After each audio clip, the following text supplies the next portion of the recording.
दोस्तों, आप सभी को मेरे यूट्यूब चैनल में स्वागत है। चलिए एक दिल को छू जाने वाली कहानी शुरू करते हैं। ढोंगी बाबा का सच्चाई कहानी को जरूर सुनने बाद सब्सक्राइब जरूर करना। मेरा नाम प्रतिभा है। मैं गांव से बिलोंग करती हूँ। हमारे गांव में एक बड़ा ही अजीब सा रिवाज था। अगर लड़की शादी के 5 महीने बाद तक प्रेग्नेंट नहीं होती थी तो उसे तांत्रिक बाबा की कोठरी में 5 दिन रहने के लिए भेज दिया जाता था। यह बात सुनकर मुझे बहुत ही अजीब लगा था। मेरी भाभी को भी तांत्रिक बाबा की कोठरी पर भेज दिया गया था। उसके बाद वह प्रेग्नेंट हो गई थी। एक दिन मैंने अपनी भाभी से यह राज पूछा तो भाभी के चेहरे के एक्सप्रेशन बदल गए थे, बल्कि उनके चेहरे का तो रंग ही उड़ गया था। वह रोते हुए कहने लगी, तुम अभी छोटी हो इसलिए इन बातों पर ज़्यादा ध्यान मत दो। और रोते हुए बताने लगी कि भगवान किसी लड़की पर ऐसा जुल्म ना करे जैसा हमारे गांव की लड़कियों पर किया जाता है। मैं भाभी की बात सुनते ही डर गई थी, लेकिन जब 6 साल के बाद मेरी शादी हुई तो मुझे भी तांत्रिक बाबा की कोठरी पर भेज दिया गया था। लेकिन जो बात मुझे पता चली उसके बाद तो मेरे पैरों तले से ज़मीन निकल गई थी। मेरा नाम प्रतिभा है, लेकिन मुझे मेरी फैमिली में प्यार से कम्मो बुलाया जाता था। किसी ने भी कभी मुझे प्रतिभा नाम से नहीं बुलाया था। यह नाम मेरी दादी ने रखा था। मेरी दादी मुझे प्यार से कम्मो बुलाया करती थी। उसके बाद से ही घर के सभी लोग मुझे कम्मो कहकर पुकारते थे। मैं अपनी फैमिली में सबसे छोटी थी, इसलिए मेरे घर के सभी लोग मुझसे बहुत प्यार और लाड किया करते थे। मुझसे बड़े मेरे 2 भाई और एक बहन थी। मेरे पिता की अपनी एक लॉन्ड्री की दुकान थी। हम गांव में रहते थे, फिर भी वहाँ पर काफ़ी सारे लोग ऐसे थे जो धोबी से कपड़े धुलवा करते थे। यह कह लो कि मेरे पिताजी धोबी थे। जैसे जैसे मैं जवान होती गई मुझे आइडिया हुआ कि हमारे गांव के कुछ रिवाज बहुत अजीब से हैं, जिनको लोग मानते भी हैं और उन पर ध्यान भी दिया जाता है। हमारे गांव में लड़कियों को पढ़ाने लिखाने का कोई रिवाज नहीं था, बल्कि उनका जन्म होते ही उनका दहेज इकट्ठा करना शुरू कर दिया जाता था और उनकी शादी के बारे में पहले ही सोच विचार कर लिए जाते थे। जैसे ही लड़की जवानी की दहलीज तक पहुंचती थी तो उसकी शादी भी कर दी जाती थी और शादी भी अपने ही गांव में की जाती थी। आज तक कभी ऐसा नहीं हुआ कि किसी भी लड़की की शादी हमारे गांव से बाहर की गई हो। अगर लड़की हमारे गांव की होती तो उसकी शादी हमारे गांव के ही लड़के के साथ की जाती थी। मुझे याद है जब मैं 12 साल की थी तब गांव में एक हंगामा हुआ था। गांव में एक लड़की ने दूसरे गांव के लड़के से शादी करने की बात कही थी, लेकिन उस लड़की की बात पर कोई भी राजी नहीं हुआ था। लड़का भी लड़की के पेरेंट्स के आगे बुरी तरह से गिड़गिड़ा रहा था। यहाँ तक कि उसने अपने पेरेंट्स को रिश्ता लेकर भी हमारे गांव में भेज दिया था और वह लड़का कहता था कि मैं इससे मोहब्बत करता हूँ, मेरी शादी इस लड़की के साथ कर दो। मगर गांव के सरपंच ने हाथ उठाकर मना कर दिया था। अगर वहाँ शादी हो गई तो पूरा गांव मुसीबत में आ जाएगा। लड़का को काफ़ी समझाने पर भी नहीं समझ रहा था। फिर उसके घर वालों ने लड़के को अपने घर के कमरे में ही बंद कर दिया था और उसको कैद कर दिया था। वह लड़का काफ़ी दिनों तक अपने घर से बाहर नहीं निकला था। तो कुछ दिनों बाद पता चला कि लड़के ने अपने कमरे में ही पंखे से लटक कर फांसी लगा ली। मैं उस टाइम छोटी थी, इसीलिए इन बातों को इतनी गहराई से नहीं जानती थी और ना ही अपने गांव की इन रस्मों रिवाज के बारे में कुछ आगाह थी मुझे। मैं बस 4th क्लास तक ही पढ़ी हुई थी और मुझे आगे पढ़ने का बहुत शौक था, मगर मेरे पिताजी ने मना कर दिया। मैं 4th क्लास तक भी पढ़ी जिद्दी से पढ़ी थी। मेरे परिवार वाले तो मेरा स्कूल एडमिशन ही नहीं करना चाहते थे। मैं आगे पढ़ने की और जिद करती तो मेरे पिताजी कहते कि बस यही तक बहुत है, हमारे गांव में यह सब नहीं चलता। मैं बहुत रोई थी और बहुत तड़पी थी, मगर मेरे पिता पर कोई असर नहीं पड़ा था। मुझे मेरी एक फ्रेंड ने एडवाइस दी कि सब गांव वाले हमारे गांव के फेमस तांत्रिक बाबा को बहुत मानते हैं। तुम तांत्रिक बाबा के पास जाकर उनसे सिफारिश करवाओगी तो तुम्हारे पिता जरूर मान जाएंगे। ऐसे ही एक दिन मेरे सब घर वाले कहीं पर गए हुए थे और मैंने आज से पहले कभी तांत्रिक बाबा को नहीं देखा था। बस इतना जानती थी कि वही पूरे गांव और गांव के लोगों पर अपना राज चलाते हैं और सब लोग उनकी बातों को मानते हैं। इसीलिए मुझे उम्मीद थी कि वह मेरी सिफारिश मेरे पिता से करेंगे तो मुझे आगे पढ़ने की भी परमिशन मिल जाएगी। रास्ते में एक छोटा सा घर आता था। जैसे ही मैं इस घर के आगे से गुजरी तो घर की खिड़की से एक लड़की झांक रही थी। उसने मुझे खिड़की से ही आवाज़ लगाई और उसने मुझे अपने घर के अंदर बुला लिया।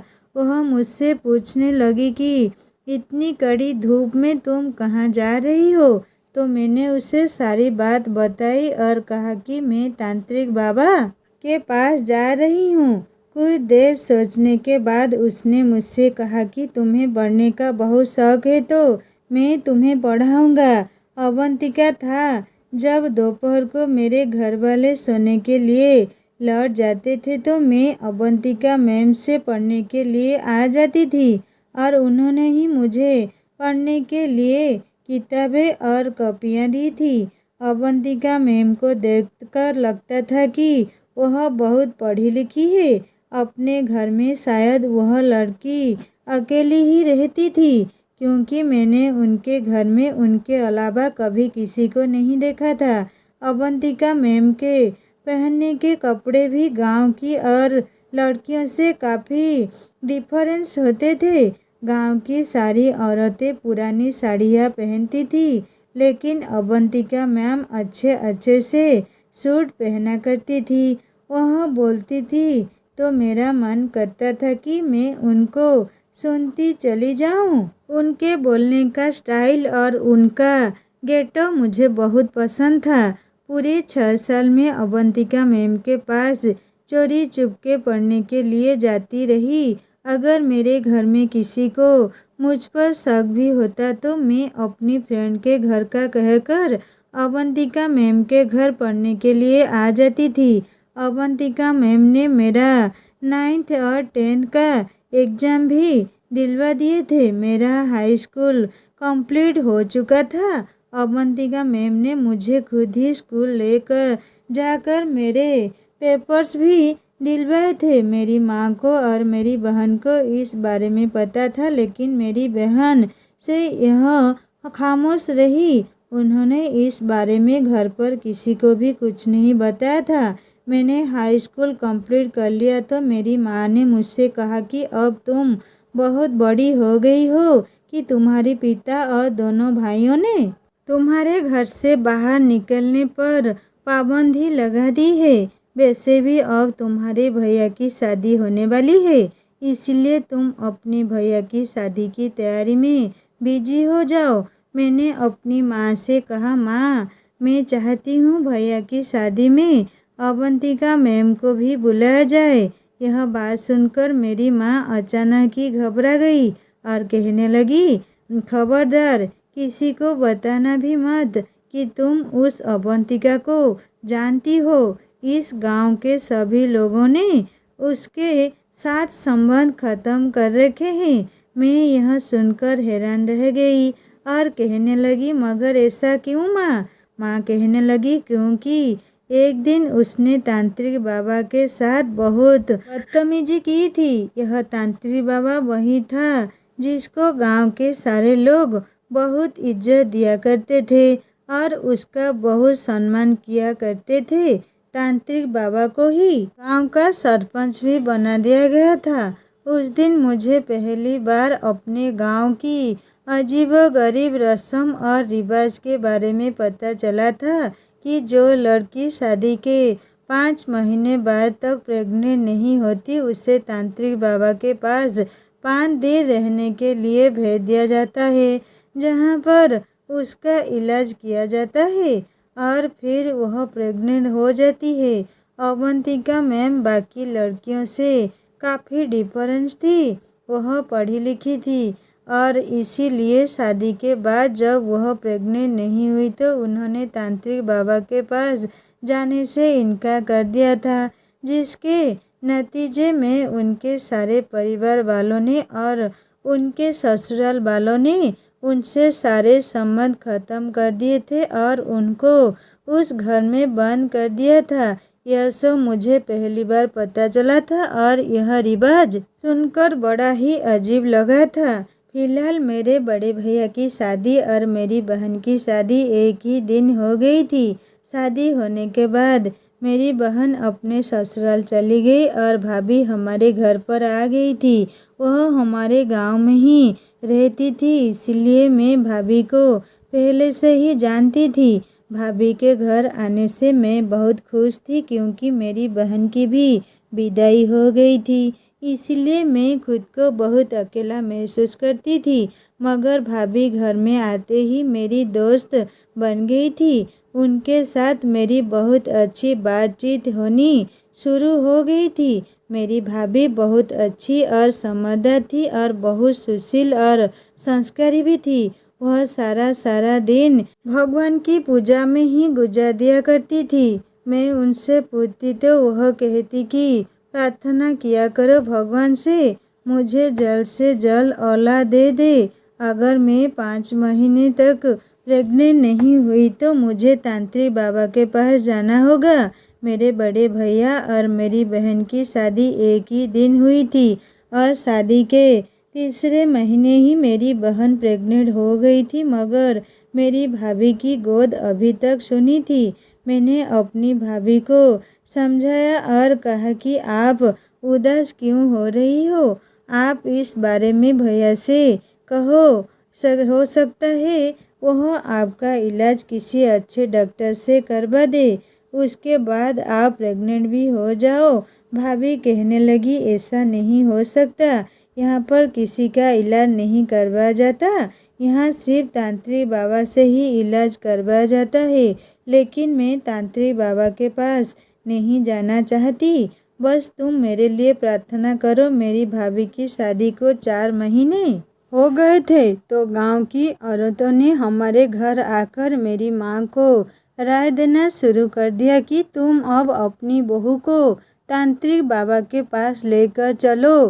भाभी बहुत डर गई थी और सारा दिन रोती रहती थी। मेरी भाभी की शादी को अब 5 महीने पूरे हो चुके थे। जब भाभी प्रेग्नेंट नहीं हुई तो गांव के रिवाज के मुताबिक कुछ औरतें उनको लेने के लिए आ गई थी। मैंने माँ से कहा कि जब भाभी तांत्रिक बाबा के पास नहीं जाना चाहती तो उनके साथ ज़बरदस्ती मत करो। मेरी माँ कहने लगी, बेटी तुम अभी छोटी हो इसलिए इन बातों में मत पड़ो। अगर यह तांत्रिक बाबा के पास नहीं गई तो तुम्हारे भैया तुम्हारी भाभी को तलाक देकर घर से निकाल देंगे। तलाक का नाम सुनकर भाभी घबरा गई थी और बुरी तरह से डर गई थी। उसके बाद रोते हुए भाभी तांत्रिक बाबा के पास जाने के लिए तैयार हो गई। भाभी जाते टाइम पर मुझसे गले लगते हुए गई थी। मुझे यह जानकर बड़ी हैरानी और परेशानी हो रही थी कि सिर्फ 5 दिन की ही तो बात है, ना जाने भाभी इतना क्यों डर रही है।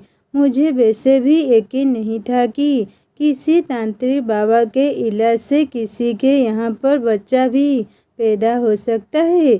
मैंने अगर अवंतिका मैम से शिक्षा हासिल ना की होती तो शायद मैं भी इन बेतुकी बातों का शिकार हो गई होती।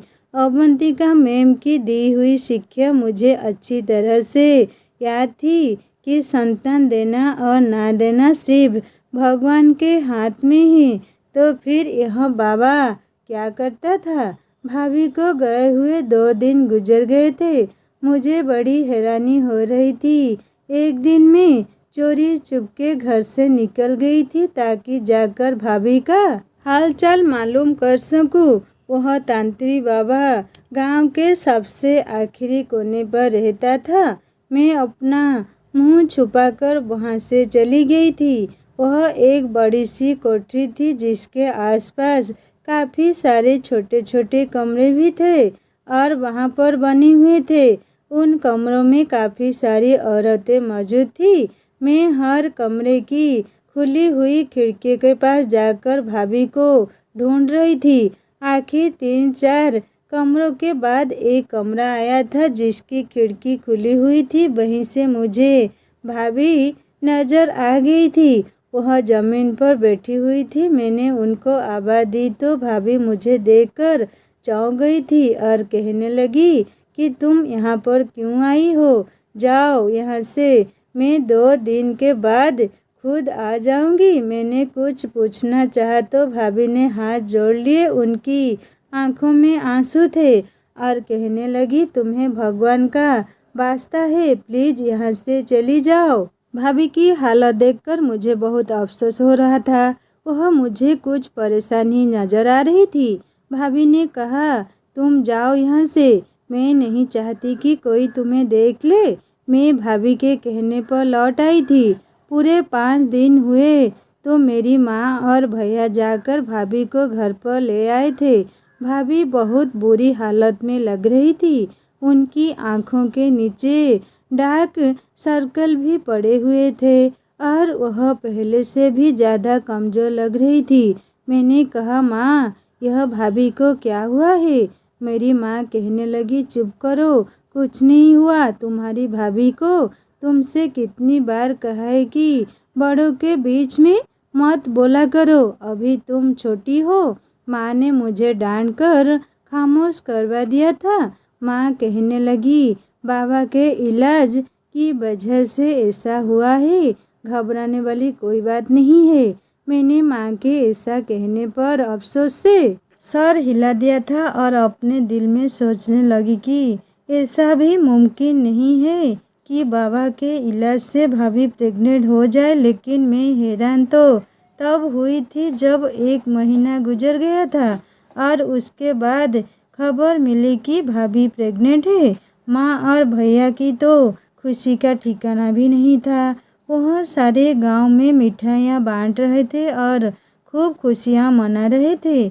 मैं तो जितना हैरान होती उतना ही कम था। यह सब कुछ मेरी सोच से भी ऊपर हुआ था। मैंने भाभी से पूछा कि भाभी, इस सब का क्या राज है? ऐसा क्या हो गया? आखिर वह तांत्रिक बाबा औरतों के साथ ऐसा भी क्या करता है कि औरतें इतनी जल्दी प्रेग्नेंट हो जाती है? और आप भी प्रेग्नेंट हो गई हो, ऐसा कैसे हुआ बताओ ना। भाभी, वहाँ उसकी कोठरी में आपके साथ क्या हुआ? मेरी यह बात सुनकर भाभी के चेहरे के एक्सप्रेशन बदल गए थे। वह अपनी आंखों में आंसू भरकर कहने लगी कि मुझसे यह सब मत पूछो। मैंने भाभी से बहुत जिद की तो भाभी ने बस इतना ही कहा कि तुम अभी छोटी हो, मैं तुम्हें डिटेल नहीं बता सकती। बस इतना समझ लो कि इस विवाह ने मुझे समेत कई लड़कियों की ज़िंदगी बर्बाद कर दी है। भगवान किसी भी लड़की पर ऐसा जुल्म ना करे जो हमारे गांव की लड़कियों पर होता है। मैं भी भाभी के बातें सुनकर बहुत डर गई थी कि आखिर ऐसा क्या जुल्म होता है। भाभी ने कहा, वक्त आने पर तुम्हें भी सब कुछ पता चल जाएगा। उस दिन के बाद हमेशा मैंने भाभी को उदासी देखा था। 9 महीने पूरे होने के बाद भाभी ने एक बेटी को जन्म दिया था। भाभी की बेटी देखने में बिल्कुल भाभी पर ही गई थी, लेकिन चौंकाने वाली बात यह थी कि संतान के लिए मन्नतें और प्रार्थना करने वाली भाभी की जब अपनी संतान हो गई थी तो वह उसे देखती तक नहीं थी। लगता ही नहीं था कि वह उनकी अपनी बेटी है। वह तो उससे ज़्यादा प्यार भी नहीं करती थी। मेरी माँ ही उसे संभाली फिरती थी। मैं कई बार भाभी को कहती कि अपनी बेटी का ध्यान रखा करो, आपकी बेटी को हम क्यों संभाले, हमसे ज़्यादा यह आपकी बेटी है। मगर वह शायद दिमागी मरीज बन चुकी थी। हंसकर कहती थी उसे, वही उस कोठरी पर ही छोड़ आओ, मैं क्यों उसे हाथ लगाऊं, मैं तो गंदी हो गई हूँ, मेरे साथ गंदा काम किया गया है। पता नहीं क्यों मगर मुझे यही लगता था कि जब से भाभी उस तांत्रिक बाबा के पास गई है तब से ही बहुत बहुत अजीब सी हो गई है। मुझे भाभी की हालत पर बहुत तरस आने लगा था। वह हमेशा सोई सोई सी रहती थी और वह अब तो बिल्कुल ही अपने होशो हवास खोने लगी थी। माँ रोज परेशान होकर यही कहती कि इसे ठीक करने के लिए एक बार फिर से तांत्रिक बाबा के पास लेकर जाना पड़ेगा। एक दिन जब भाभी के सामने यह बात हुई कि उन्हें दोबारा से तांत्रिक बाबा के पास लेकर जाना पड़ेगा, यह बात सुनकर वह बुरी तरह से डर गई थी और कहने लगी, नहीं, मुझे दोबारा उनके पास नहीं जाना। वह डर की वजह से खुद को बदलने की कोशिश कर रही थी और वह ठीक भी हो गई थी। उसके बाद मेरी माँ बड़े गर्व के साथ लोगों से कहती कि देखा, बस तांत्रिक बाबा का नाम लिया और हमारी बहू ठीक हो गई। इससे बढ़कर उनके चमत्कार का सबूत और क्या होगा। मगर मेरा दिल यह मानने को तैयार ही नहीं था। मैंने एक दो बार फिर से भाभी से पूछा, बताओ भाभी, तांत्रिक बाबा ने किस तरह से आपका इलाज किया। मगर वह हंस देती थी, तुम फिक्र मत करो, तुम्हें सब पता चल जाएगा जब तुम्हारी शादी होगी। मैं भाभी की हालत देखकर सोचती रहती थी कि भगवान ना करे मुझे उसके पास जाना पड़े। इसी तरह से 2-3 साल गुजर गए थे और इसी दौरान मेरी एक बहुत पक्की फ्रेंड की भी शादी हो गई थी। वह भी 5 महीने तक प्रेग्नेंट नहीं हुई तो उससे भी तांत्रिक बाबा के पास भेज दिया गया था। मगर वह जब वापस आई तो बहुत खुशहाल नजर आ रही थी। मुझे ऐसा लगा कि वह भी भाभी की तरह उदास और परेशान होगी और मुझे कोई और ही कहानी सुनाएगी। मगर वह तो कहने लगी कि उस पर तंत्र मंत्र पढ़ फूंक कर उसका इलाज किया गया और बड़े अच्छे तरीके से वहाँ पर उसने 5 दिन गुजारे थे। उसके साथ कुछ भी गलत नहीं हुआ था और ज़्यादा हैरान की बात यह थी कि वह भी प्रेग्नेंट हो गई थी। वह अलग अलग बातें एक ही इंसान के बारे में बता रही थी। मैं बहुत उलझन का शिकार हो गई थी। मेरे लिए गांव से एक रिश्ता आया और जल्दी ही मेरी शादी भी कर दी गई थी। मैं अपनी शादी के बाद बहुत खुश थी क्योंकि मेरा पति बहुत अच्छा इंसान था और मेरी ससुराल में भी सब लोग बहुत अच्छे थे। मैंने कभी सपनों में भी नहीं सोचा था कि जो दूसरों के साथ हुआ ऐसा कभी मेरे साथ भी हो सकता है। जैसे ही मेरी शादी को 3 महीने गुजरे, हर तरफ से आवाज़ आने लगी कि तुम्हारे यहाँ बच्चा कब पैदा होगा, यह प्रेग्नेंट कब होगी। कोई औरत हमारे घर में आकर कहती कि अगर तुम्हारी बहू 5 महीनों तक प्रेग्नेंट नहीं हुई तो उसे तांत्रिक बाबा के पास ले जाना। मैं इन सारी बातों से बहुत परेशान हो गई थी और परेशान होकर अपने अवंतिका मैम के पास चली गई थी और उनको सारी बात बताकर उनसे राय मांगी। उन्होंने मुझसे कहा कि ऐसा करना, अपनी शादी के 5 महीने पूरे होने के बाद तुम अपनी ससुराल वालों को झूठ बोल देना कि तुम प्रेग्नेंट हो गई हो। मैं यह राय सुनकर परेशान हो गई और कहने लगी कि ऐसे तो कुछ दिनों बाद मेरा राज खुल जाएगा और जब सच सबके सामने आएगा फिर मैं क्या करूँगी। अवंतिका मैम ने कहा, तो फिर तुम्हारे पास एक ही रास्ता है, तुम वहाँ जाने से मना कर देना। मैंने दुखी होकर उनसे कहा कि आपकी तरह मुझे भी घर के अंदर कैद करके रखा जाएगा। आप तो बहुत मजबूत हो, लेकिन मैं इस तरह की ज़िंदगी नहीं जीना चाहती। अवंतिका मैम ने हैरान होकर पूछा, फिर तुम क्या करोगी? मैंने उनसे कहा कि मैं तांत्रिक बाबा के पास ज़रूर जाऊंगी और जाकर सच का पता लगाऊंगी कि आखिर वहाँ पर चल क्या रहा है। और मैं अपनी सास को भी कह दूंगी कि ठीक है, मैं चली जाऊंगी। रिवाज के मुताबिक मेरी सास और गांव की 2 औरतें मुझे अपने साथ लेकर तांत्रिक बाबा की कोठरी पर छोड़ने चली गई थी। रास्ते में मुझे मेरी भाभी मिल गई थी और वह इशारे से मुझे मना कर रही थी कि वहाँ मत जाओ, मगर मैं इतने सालों से अपने अंदर चलती हुई कसमकस और सवालों के जवाब जानना चाहती थी, इसीलिए मुझे वहाँ जाने का कोई डर शौक भी नहीं था। मैंने जैसे ही वहाँ पर कदम रखा, हैरत की वजह से मेरे कदम जकड़ कर रह गए थे। यह वह महल नहीं था जो मेरी शादी से पहले था, जहाँ पर सारी औरतें गीता का पाठ पढ़ती हुई नजर आ रही थी। चारों तरफ अगरबत्ती की खुशबू आ रही थी। मैंने इससे पहले कभी तांत्रिक बाबा को नहीं देखा था। मैंने उनका सिर्फ नाम ही सुना था और जब देखा तो मैं दंग रह गई थी। उसके पास एक काला पत्थर रखा हुआ था और वह आंखें बंद करके बैठा था। उसके पास लोग जाते और वह उन पर कुछ पढ़कर फूंक रहा था। यह सब देखकर मैं बहुत ज़्यादा हैरान रह गई थी। भाभी तो कुछ और कहा करती थी, लेकिन यहाँ पर ऐसा कुछ भी नहीं था। मैं हैरान रह गई थी। मेरी सास मुझे तांत्रिक बाबा के कहने पर एक कमरे के अंदर छोड़ गई थी। यह कमरा छोटा सा और सिंपल था और चारों तरफ चादर बिछी हुई थी और जगह जगह मोमबत्ती भी लगी हुई थी। सारे कमरे में मोमबत्ती की रोशनी हो रही थी। इस खतरनाक कमरे में मुझे डर लग रहा था, लेकिन इस कमरे में मेरे अलावा और कोई मौजूद नहीं था। मैं यहाँ पर अकेली थी। मुझे अपनी दोस्त की बात पर यकीन आने लगा कि यहाँ पर सिर्फ तंत्र मंत्र फूंक कर ही औरतों को इलाज किया जाता है। मेरी सास ने मुझे बताया था कि मुझे 5 दिन तक लगातार यहीं पर रहना है।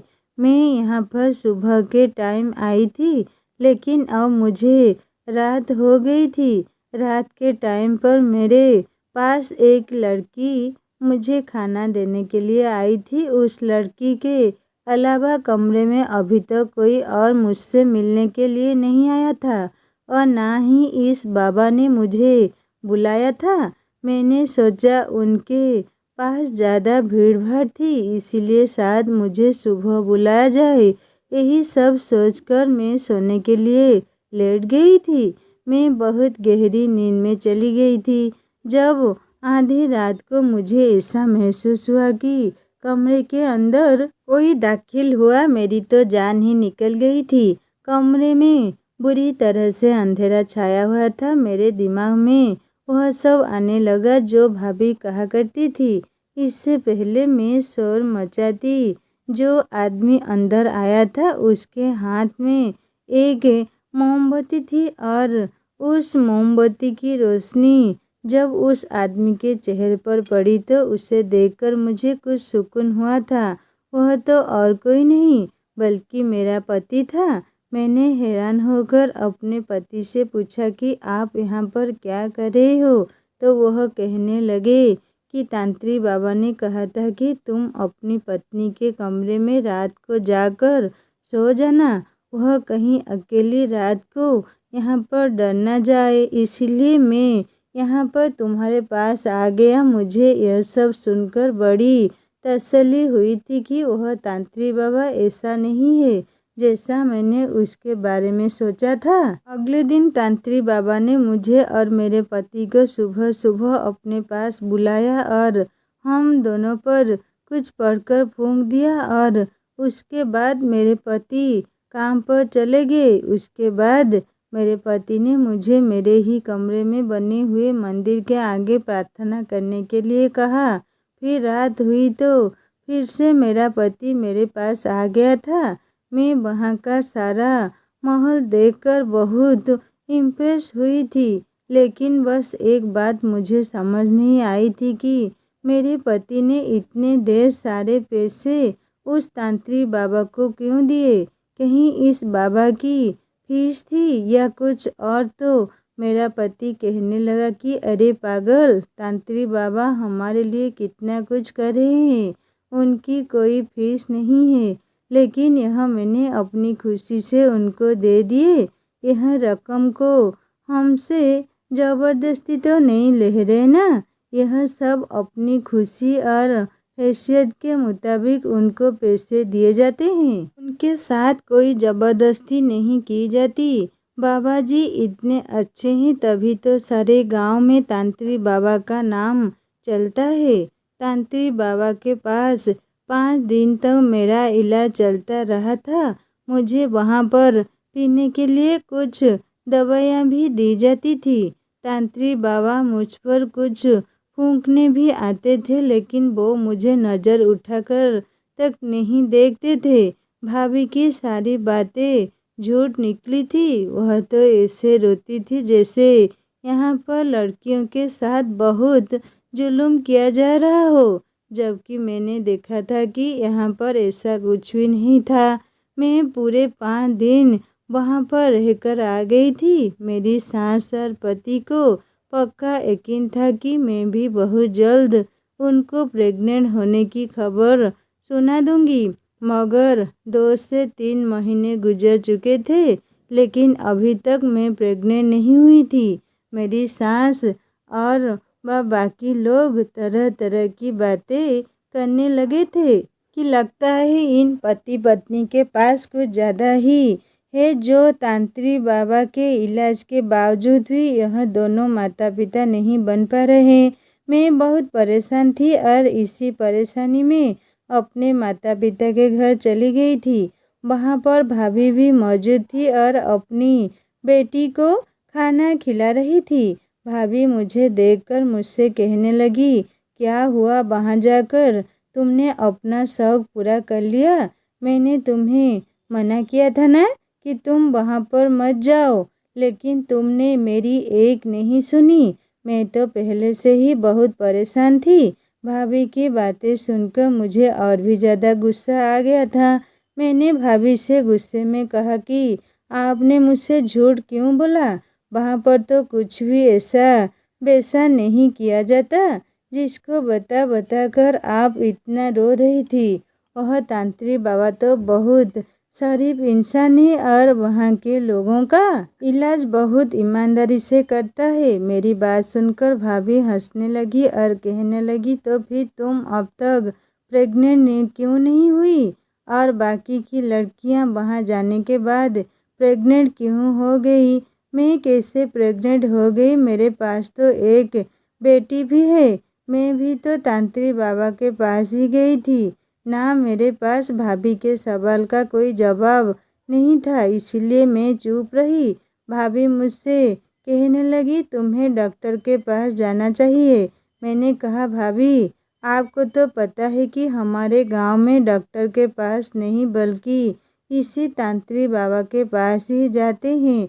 मैंने आपकी ही बातों पर यकीन किया था और वहाँ पर चली गई थी, ताकि वहाँ पर कुछ ऐसा वैसा हो जाए तो मैं इसका सच सारे गांव वालों के सामने ला सकूं। लेकिन मुझे तो वहाँ कुछ गड़बड़ नज़र नहीं आई। भाभी कहने लगी, अब तुम देखना, रोज तुम्हारे घर 2 औरतें आएंगी और जो तुमसे कहेंगी कि अपने पापों का पश्चाताप करने के लिए दोबारा तांत्रिक बाबा के पास चली जाओ। तुम नहीं भी जाना चाहोगी तो फिर भी वह सारे गांव वाले तुम्हें दोबारा वहाँ भेजने पर तुम्हें मजबूर कर देंगे और इस बार तुम्हारा पति भी तुम्हारे साथ खड़ा नहीं होगा। तुम्हें अगर मेरी बात पर यकीन नहीं आता तो तुम मेरी यह सारी बातें लेकर रख लो। मैं भाभी की सारी बातें सुनकर बहुत डर गई थी और अपने घर मतलब अपने ससुराल को वापस आ गई थी। लेकिन अब की बार तो वही हुआ था जैसा भाभी ने कहा था।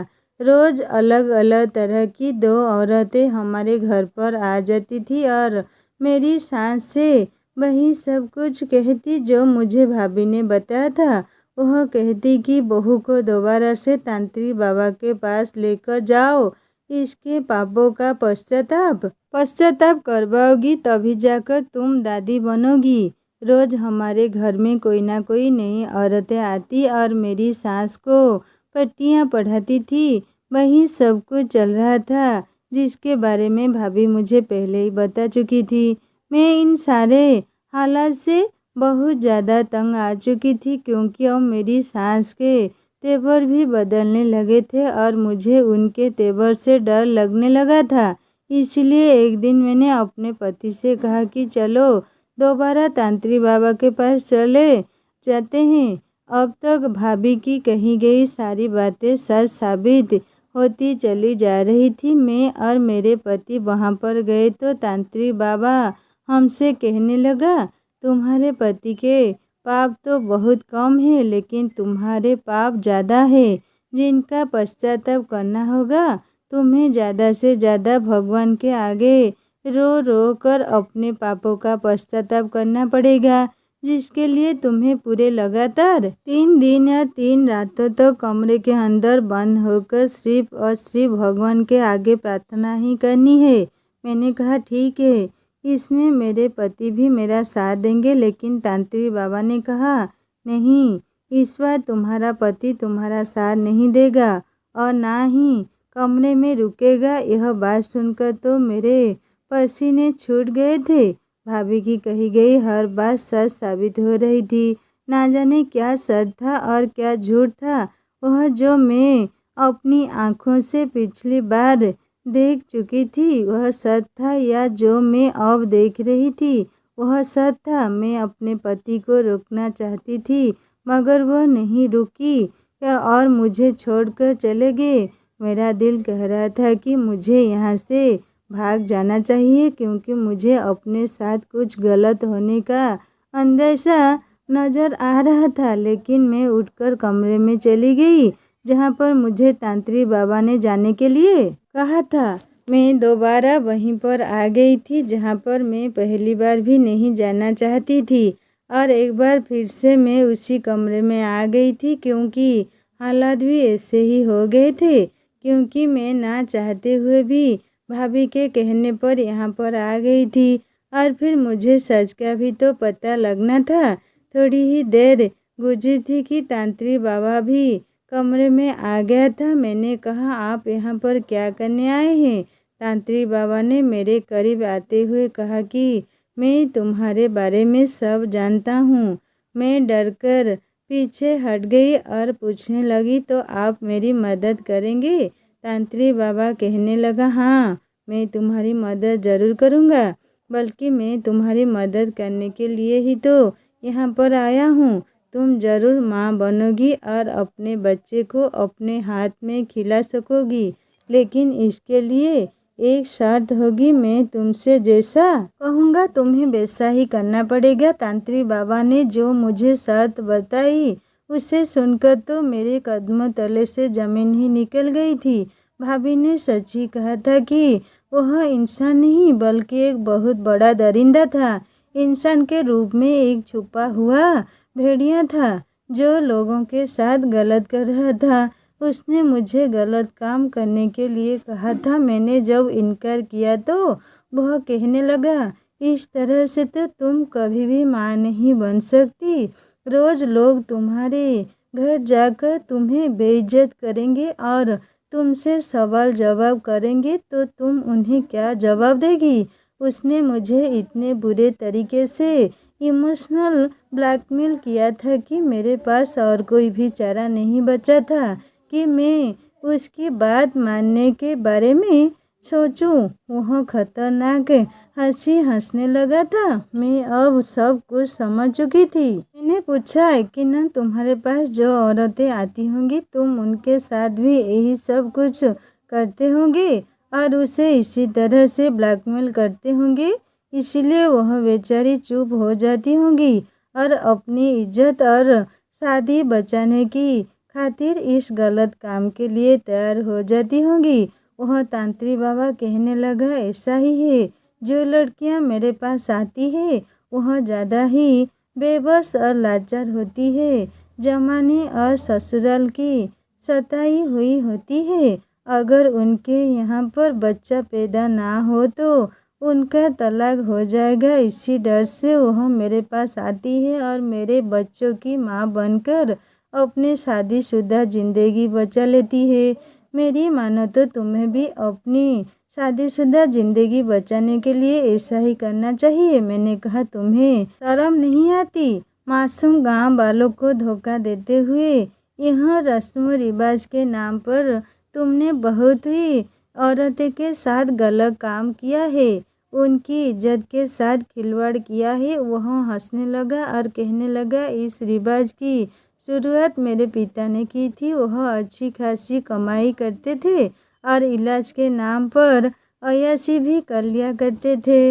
यह गांव वाले बहुत मासूम लोग हैं, इनको बेवकूफ़ बनाना बहुत ही आसान बात है, क्योंकि इनको बेवकूफ़ बनाया नहीं जा सकता। यह लोग तो पहले से ही बेवकूफ़ हैं, अपनी बहन बेटियों और पत्नियों को गैर मर्द के हवाले छोड़ जाती हैं। मैं उस आदमी की बातें सुनकर सकड़ रह गई थी। उसने मुझे काफ़ी सारी ऐसी बातें बताई थी जो हैरान कर देने वाली थी। वह आदमी जिसे सारे गांव वाले अपना सब कुछ मानते थे, वह इतना घटिया हो सकता है, मैंने यह कभी सपने में भी नहीं सोचा था। लेकिन जब पहली बार मैं आई थी तो यहाँ पर सब कुछ बहुत अलग था। तब उसने अपनी असलियत क्यों नहीं दिखाई? यही सवाल जब मैंने उससे पूछा तो वह कहने लगा, मैंने पूरे गांव में अपनी खबरी औरतें फैलाई हुई है, जो एक तो मेरे बारे में लोगों का भरोसा जीत लेते हैं और दूसरा वह जानबूझकर उन लड़कियों के घर जाती थी जिनके यहाँ पर बच्चे पैदा नहीं होते थे। उन लड़कियों की सास और ससुराल वालों के दिमाग में यह बात वह बैठा थी कि वह उनको मेरे पास लेकर आ जाए। इन्हीं औरतें की खबर से मुझे पता चला कि तुम इस नियत से मेरे पास आ रही हो ताकि तुम मेरी असलियत के बारे में जान सको। इसलिए मैंने अपना रूप बदल लिया और अपनी कोठरी की होली को भी बिल्कुल बदल दिया था। मैं नहीं चाहता था कि तुम मुझ पर किसी तरह का भी शक करो, इसीलिए मैंने तुम्हें शक करने का मौका ही नहीं दिया। मैंने ही उन औरतों को दोबारा तुम्हारे घर भेजा ताकि वह ताने देकर तुम्हें इतना मजबूर कर दे कि तुम दोबारा यहाँ पर आने पर खुद मजबूर हो जाओ। और वही हुआ, आखिरकार तुम्हें औलाद के लिए यहाँ पर दोबारा से आना ही पड़ा। अभी अगर तुम नहीं आती तो तुम नहीं जानती तुम्हारे साथ कितना बुरा होता। तुम्हारी सास तुम्हें तलाक दिलवा देती। मैंने सोते हुए कहा, अगर मैं तुम्हारी असलियत सारे गांव वालों को बता दूँ तो वह तांत्रिक बाबा कहने लगा, तुम ऐसा करोगी तो बहुत बुरा पछताओगी, क्योंकि कोई भी तुम्हारी बात का यकीन नहीं करेगा। तुम्हें याद नहीं कि तुम शायद इन गांव वालों के सामने मेरी तारीफ कर चुकी हो। यह बात तो वह सच में बिल्कुल ठीक कह रहा था, ऐसा ही था। मैं थोड़ा आगे बढ़ी तो बहुत खुश हुआ कि शायद मैंने उसकी शर्त मान ली, मगर मैं उससे थोड़ा और आगे बढ़ी और कमरे के पर्दों को झट से हटा दिया। पर्दे के पीछे से गांव वाले बाहर आ गए थे।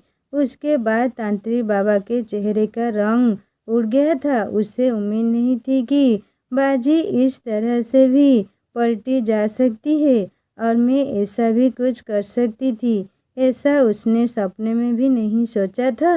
वह सबको एक साथ देखकर बुरी तरह से घबरा गया था और उसके पसीने छूटने लगे थे। मैं जब यहाँ पर 5 दिन रहकर गई थी तो सब लोगों ने मुझसे तांत्रिक बाबा के बारे में पूछा था। उस टाइम तो मैं इस आदमी की हकीकत नहीं जानती थी, इसलिए मैंने जो कुछ भी देखा था वही सब कुछ बता दिया था। अगर मैं सबको सच बताती तो कोई भी मेरी बात पर यकीन नहीं करता, इसलिए मैंने ऐसा इंतजाम किया कि इस आदमी की सच्चाई को सब अपनी आंखों से देख लेते और कानों से सुन लेते। इसी तरह उनकी आंखों पर पड़ा हुआ झूठ का पर्दा और अंधविश्वास की पट्टी भी खुल गई थी, जो काफ़ी सालों से बंधी हुई थी। यह कमरा छोटा था, लेकिन अंधेरे की वजह से मैंने पहले ही गांव के लोगों को पर्दे के पीछे छुपा दिया था और चारों तरफ दो दो लोग खड़े हुए थे। गांव के कुछ 2-3 जवान आदमी थे और 1-2 बूढ़े थे और 2-3 औरतें भी मौजूद थे। मैं इन सब लोगों को बड़ी मुश्किल से यहाँ पर लेकर आई थी। मैंने इन लोगों से पहले ही बात कर ली थी और बड़ी मुश्किल से इन लोगों को अपने साथ यहाँ लाने के लिए राजी किया था, क्योंकि यह लोग तो अपने बाबा के बारे में कुछ गलत सुनने या मानने को तैयार ही नहीं थे और मुझे झूठा साबित करने के लिए यह लोग यहाँ पर आ गए थे। मैं अगर खुद बताती तो कोई मेरी बात पर यकीन नहीं करता, इसलिए मैं इस आदमी के मुंह से बातों ही बातों में सारी सच्चाई उगलवाने चाहती थी। मैंने इससे इस ढंग से बात की थी कि यह अपने गुनाह खुद अपने मुंह से निकाल दे। इस आदमी ने अपने सारे गुनाहों की सच्चाई अपने मुंह से कह दी थी और सारे लोगों ने सुन भी ली थी। मेरा पति भी कमरे में मौजूद था। मेरे पति ने आगे बढ़कर तांत्रिक बाबा की पिटाई करनी शुरू कर दी और बाकी सारे मर्द भी उसके साथ मिल गए थे। औरतों ने भी उन औरतों को पकड़ लिया जो सारे गांव में फसाई फैलाती थी। मैंने यह सब कुछ अपनी भाभी के कहने पर किया था और मैं खुश थी कि इस झूठे और ढोंगी तांत्रिक बाबा की असलियत में मैंने सारे गांव के सामने लाकर खोल दी थी। अवंतिका मैम ने जब यह बात सुनी तो खुशी से मुझे गले लगा लिया था और वह कहने लगी, जिस काम की हिम्मत में सारी जिंदगी नहीं कर पाई वह काम तुमने कर दिखाया। मेरी फ्रेंड ने मेरा बहुत शुक्रिया अदा किया और मुझसे माफ़ी मांगने लगी कि उस टाइम वह बहुत डर गई थी, इसलिए उसने मुझे बाबा की असलियत नहीं बताई थी। उसे नाटक करना पड़ा क्योंकि इस तांत्रिक बाबा ने उसे तलाक की धमकी दी थी, तो वह इस बाबा के कहने के मुताबिक मजबूर हो गई थी। जैसा उसे कहा जा रहा था वह वैसा ही कर रही थी।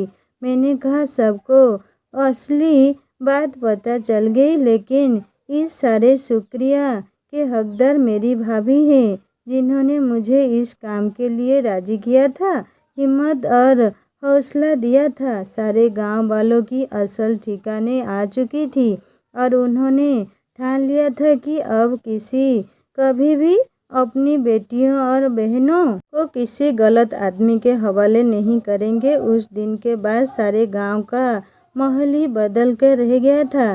सारे गांव वाले समझदार हो गए थे और उन्होंने अपने घर की बेटियों को शिक्षा देने भी शुरू कर दिया था। अब हमारे गांव के लोग भी काफ़ी समझदार हो गए और कुछ महीनों के बाद मैंने भी एक प्यारे से बच्चे को जन्म दिया था। तांत्रिक बाबा को तो पुलिस के हवाले कर दिया गया था और उसको कड़ी से कड़ी सज़ा दिलवाई गई थी। अब गांव के सारे लोग और औरतें खुशी खुशी अपनी ज़िंदगी गुजार रहे हैं। दोस्तों, उम्मीद करती हूँ आपको हमारी कहानी पसंद आई होगी। कहानी पसंद आई है तो वीडियो को लाइक करें, चैनल पर नए हैं तो चैनल को सब्सक्राइब करें और हाँ, नोटिफिकेशन बेल को ज़रूर दबाएं ताकि अगली कहानी सबसे पहले आपको मिले। नमस्ते।